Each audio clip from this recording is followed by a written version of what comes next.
近期想要嚟漠河嘅朋友仔，今日幫大家錄一期喺漠河嘅穿搭。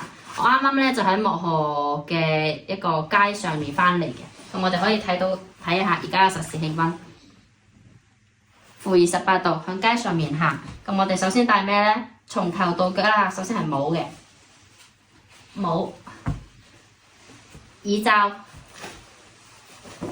頸巾、手套，仲有我哋最重要嘅就係一個羽絨外套。羽絨外套咧建議喺400克以上嘅一個羽絨外套，長度嘅話咧就過 pat pat 啦，過 pat pat 就可以嘅啦。跟住入邊再加一件我哋嘅羊毛衫或者呢種毛呢衫，亦都可以係呢個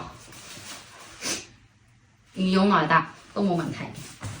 跟住再入邊咧就係我哋一個保暖內衣啦、防寒內衣啦。其實上衣一共着3件就可以噶啦，因為着得多咧，你嘅手就係唔方便嘅。咁如果你覺得凍，你可以貼多2塊暖布布，貼肚或者貼我哋背脊、貼腰都係冇問題嘅。跟住下身就係我哋一個褲一定要係滑雪褲、衝鋒褲，防水、防潑水、防雨都係可以嘅。我呢條係滑雪褲嚟嘅。咁你哋可以着衝鋒褲，亦都可以着加絨加棉嘅防水褲。跟住嘅話咧，就會係一個800克嘅羊絨羊毛打底褲，一定要夠厚實呢條褲。最後嘅話就係我哋一個保暖褲，下裝都係最多3條嘅啫，唔好着多。